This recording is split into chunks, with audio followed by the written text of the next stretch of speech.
तो आज की इस कक्षा में हम कवर करेंगे क्लास 10th का चैप्टर फर्स्ट, जिसका नाम है वास्तविक संख्याएं। इस चैप्टर से 4 नंबर के प्रश्न हर साल पूछे जाने हैं और कौन कौन से ऐसे प्रश्न हैं जो कि हर साल आते हैं। आप सभी को जो भी बताऊंगा ऑथेंटिक बताऊंगा, क्योंकि मैंने क्लास 10th बोर्ड एग्जाम में 100 में से 99 अंक प्राप्त किए हैं। तो जो भी बताऊंगा मेरी जानकारी के अनुसार होगा और गलत नहीं बताऊंगा। तो देखिए, इस चैप्टर से 4 नंबर के प्रश्न आने हैं। 2 प्रश्न आने ऑब्जेक्टिव, 1 प्रश्न आना है सब्जेक्टिव। तो पहला प्रश्न है HCF और LCM से रिलेटेड। ठीक है, HCF और LCM फाइंड करना पहला प्रश्न हर साल आता है। दूसरा प्रश्न आता है दो संख्याओं का गुणनफल equal to HCF into LCM। ये एक फॉर्मूला है, इसके बेसिस पर हर साल प्रश्न पूछा जाता है।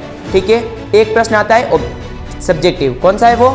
सबसे इजी और सबसे फेमस जो सवाल है क्लास 10th का, सिद्ध कीजिए कि √2 एक अपरिमेय संख्या है। ये प्रश्न हर साल पूछा जाता है।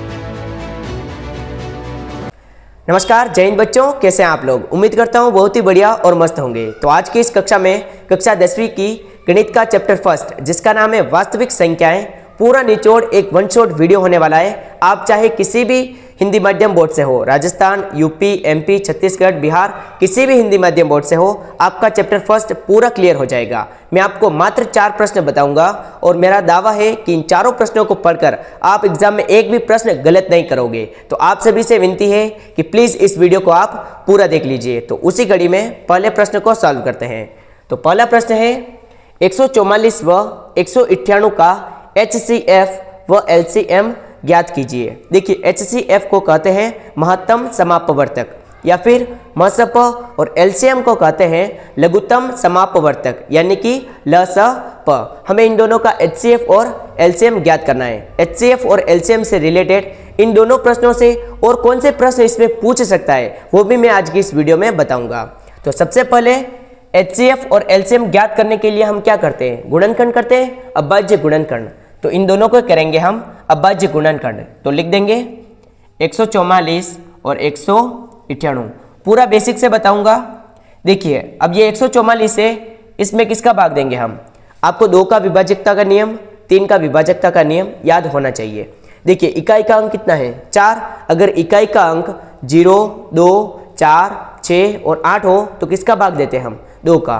तो इसमें 2 का भाग देंगे। 144 में 2 का भाग 14 में देंगे 7 बार, 4 में देंगे तो 2 बार। वापस इकाई का अंक आया है 2, यानी कि किसका भाग जाएगा? 2 का भाग। तो 2 का भाग देंगे, कितनी बार जाएगा? 36 बार। वापस इकाई का अंक 6 है तो 2 का भाग देंगे 18 बार। 2 का भाग देंगे, ऐसा नहीं कि 3 का। देखिए, 8 लिखा हुआ है तो 2 का भाग देना है। कितनी बार जाएगा? 9 बार। अब देखिए, 2 के पहाड़े में 9 नहीं आता है तो 2 का भाग नहीं देना है। अब देंगे हम 3 का भाग। तो 3 का भाग 9 में देंगे 3 बार और 3 का भाग 3 में देंगे तो 1 बार। ये इसके अभाज्य गुणनखंड कर दिए। अब करेंगे 198 के। ठीक है, इकाई का अंक 8 है, 2 का भाग देंगे। 2 का भाग 198 में कितनी बार जाएगा? 99 बार। अब इकाई का अंक 9 है तो 2 का भाग नहीं जाएगा। किसका भाग देंगे हम? 3 का। देखिए, 3 की विभाजकता का नियम क्या होता है? दिए हुए जो अंक रहते हैं उन अंकों को जोड़ना है। जैसे मैं आपको बोलूं 133 दे रखा है, इसमें 3 का भाग जाता है कि नहीं जाता है? तो आपको क्या करना है? इन सभी को जोड़ना है। 3 और 3 6, 6 और 1 7। 3 के पहाड़े में 7 आता है? नहीं आता है, तो 3 का भाग इसमें नहीं जाएगा। अब ये 99 है तो 9 और 9 कितने हुए? 18। तो 18 में 3 का भाग जाता है 6 बार, तो यानी कि 99 में भी 3 का भाग जाएगा। इस तरीके से आपको सॉल्व करना है। तो 3 का भाग देंगे 99 में, कितनी बार जाएगा? 33 बार। वापस 3 का भाग देंगे तो 11 बार। अब 11 में किसका भाग जाता है? 11 का ही, तो 11 का भाग देंगे 1 बार। ठीक है, अब आपको ऐसे लिखना है 144 इक्वल टू जो फैक्टर आए वो लिख देने, 1 2 3 4। 4 बार है तो लिख देना 1 2 3 और ये 4। और क्या है? 3 इंटू 3, तो लिख देना है 3 इंटू 3। 198 के भी लिख देंगे 2 इंटू 3 इंटू 3 इंटू 11। अब अपने को ज्ञात करना है HCF और LCM। तो HCF क्या होगा? कॉमन फैक्टर देखना है। क्या देखना है? कॉमन। 2 इसमें कितनी बार है? 1 बार, और इसमें भी 1 बार। अब इसमें 2 नहीं है तो अपने को केवल लिखना है 2। ठीक है, ये इसमें नहीं है तो नहीं लेना है। 3 इसमें कितनी बार है? 2 बार, और इसमें भी 2 बार, तो 2 बार लिखेंगे 3 इंटू 3। ये कॉमन है, जो कॉमन है वही लिखना है। अब 11 इसमें नहीं है तो नहीं लिखना है। तो HCF कितना आ जाएगा? 2 को 3 से गुणा करेंगे, 2 इंटू 3 6, 6 को 3 से गुणा करेंगे तो 18। तो इसका HCF कितना आया? 18। ठीक है। अब अपने को करना है एलसीएम, तो लिख देंगे एलसीएम। देखिए एलसीएम में क्या करते हैं, जो हाईएस्ट पावर होती है वो लेते हैं, और एचसीएफ में कॉमन। तो इसमें दो कितनी बार है, 1 2 3 4, कितनी बार है, 4 बार। तो एलसीएम लेंगे हम 2 × 2 × 2 × 2, क्योंकि इसमें तो एक बार था, इसमें 4, तो जो ज़्यादा पावर हो वो लेनी है। 3 इसमें भी 2 बार है और इसमें भी 2 बार, तो कितनी बार लेंगे हम, 2 बार लेंगे, क्योंकि हाईएस्ट पावर कितनी है, 3 × 3, 2 बार ही है।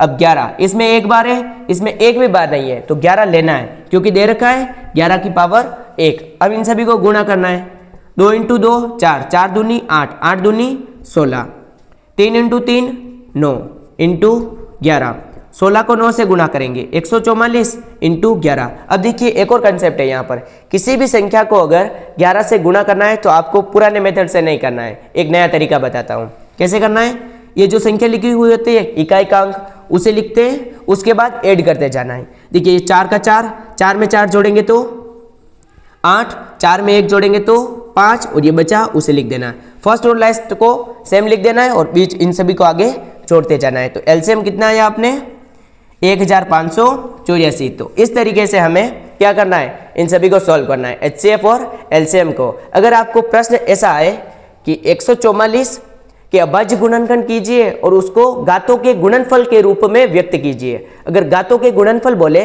तो आपको क्या करना है, अगर मान लो मैं दूसरा प्रश्न बता रहा हूं कि किस प्रकार से प्रश्न नया प्रश्न बन सकता है, तो क्या होगा, 144 लिखना है, 2 की पावर कितनी हुई, 1 2 3 4, तो लिख देना 2 की पावर 4 इंटू 3 की पावर कितनी हुई 2, तो पावर कितनी है, घातों का गुणनफल कितना, 4 × 2 कितना हो जाएगा 8।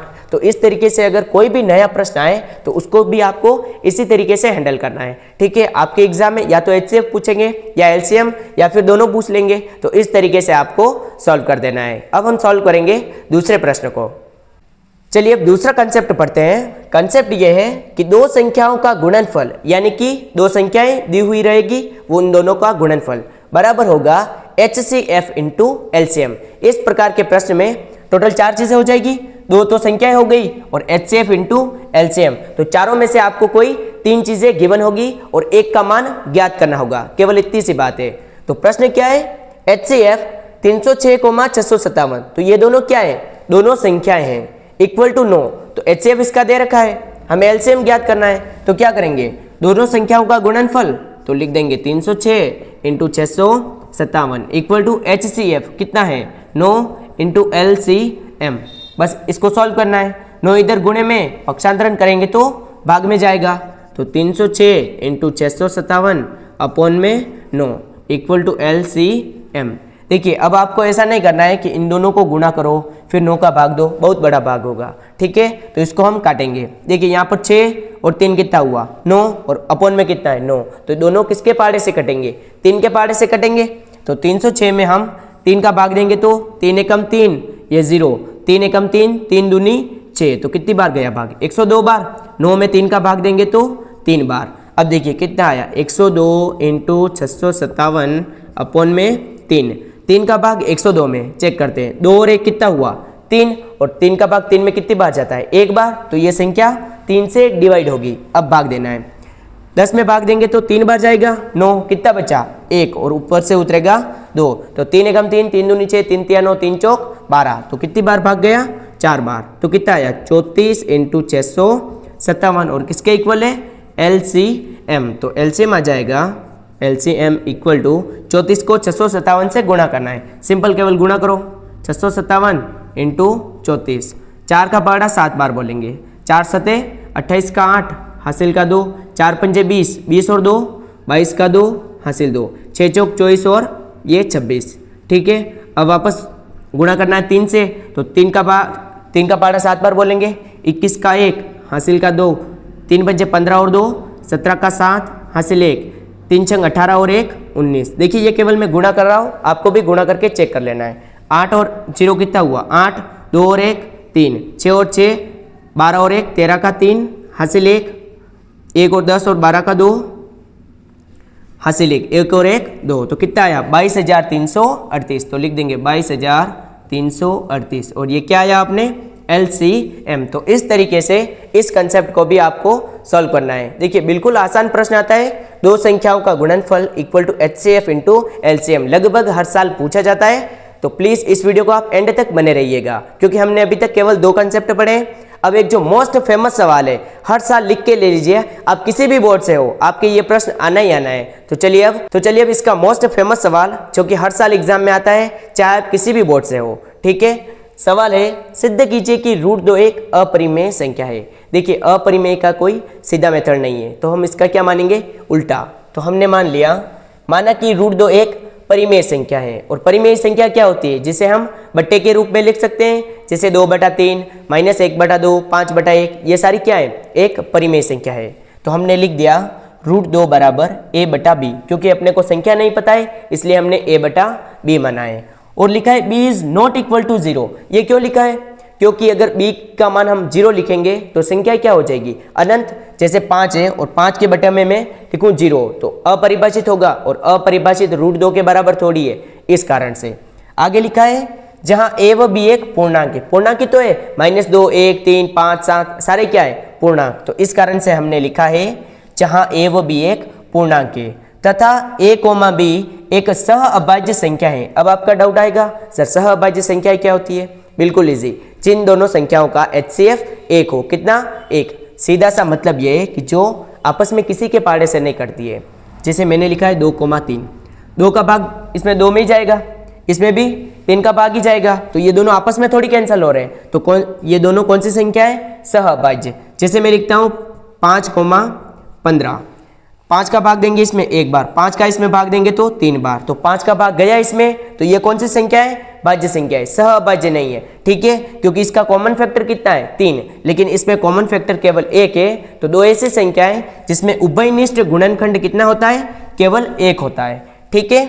ये सेम तरीका हर सवाल में फॉलो करना है। आगे लिखा है √2 इक्वल टू a/b, सेम लिखा है। अब b इसमें भाग में, तो पक्षांतरण करेंगे तो किसमें जाएगा, गुणे में, तो लिख दिया b इंटू √2 बराबर a।